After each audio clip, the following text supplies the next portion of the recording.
Havia um homem nos Estados Unidos que teve uma vida muito difícil. Muito difícil. Qualquer um de nós, no lugar deste homem, já tinha desistido. Ou então, como muita gente já fez, a mais equivocada de todas as atitudes, dar cabo de sua própria vida, fugindo das amarguras. Esse homem foi viúvo, esse homem perdeu a noiva, esse homem abriu um negócio, foi à falência, tudo que ele conseguia prosperar um pouco, ele perdia.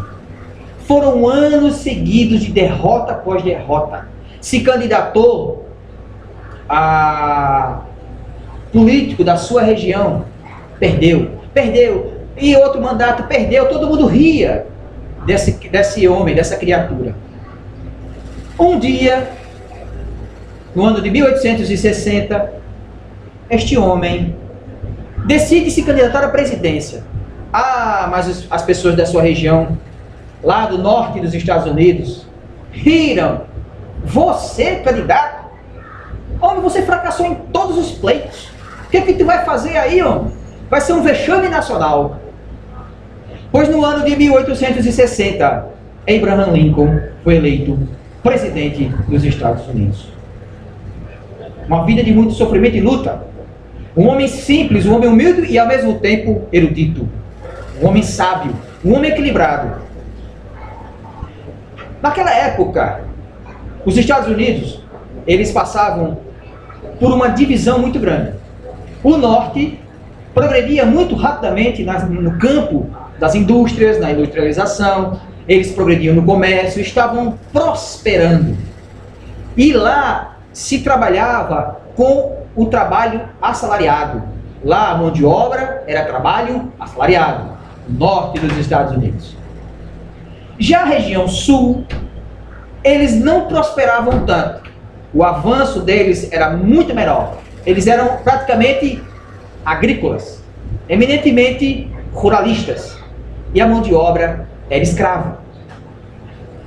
Essa divisão gera uma insatisfação.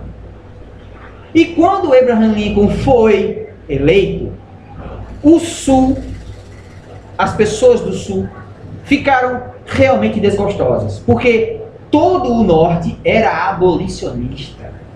As ideias de libertação eram muito fortes. Lá eles não trabalhavam com mais escravos. Existiam alguns estados que depois vieram libertar definitivamente, mas a maioria já não se preocupava mais em ter negro como mão de obra escrava. Mas o sul, eles eram ferrenhos. Não. Negro é inferior, é submisso, é raça inferior, tem que ser escravo. Essa mentalidade gerou essa grande diferença entre os dois estados, as duas regiões do norte dos Estados Unidos e o sul dos Estados Unidos. Mas um dia, essa insatisfação chegou a tanto que 13 estados do sul cortaram as suas relações com a União e fundaram o Estado Confederado.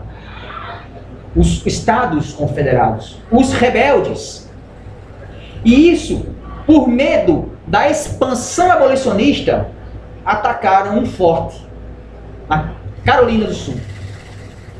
Isso foi em 12 de abril de 1861. Foi aí que a Guerra da Secessão surgiu. Uma guerra que durou 4 anos, melhor dizendo, de 1861 a 1865. Foram 970 mil norte-americanos mortos. Irmãos da mesma pátria, mortos.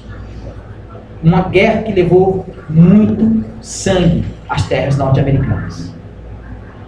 Em 1863, com uma luta particular, pessoal, de Abraham Lincoln, e um trabalho de arquitetação política feroz, foi que no Congresso norte-americano, a 1º de janeiro de 1863, foi aprovada uma emenda na Constituição que abolia todos os estados da América do Norte a escravidão.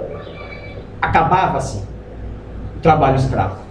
E elevava a condição do ser humano, o negro, só por causa de uma pele, que o ser humano é igual, o espírito é igual à condição de ser humano, com os mesmos direitos constitucionais. Em 1865, mesmo depois da abolição ser aprovada constitucionalmente, a guerra permaneceu porque os sulistas não queriam que abolissem a escravatura. 2 anos de guerra continuaram, até que em 1865, um general pediu a rendição, o general dos confederados pediu a rendição e foi o fim. Terminara a guerra finalmente. E como os sulistas tiveram que ser novamente reincorporados à União, soubemos dessa insatisfação manifestada no assassinato de Abraham.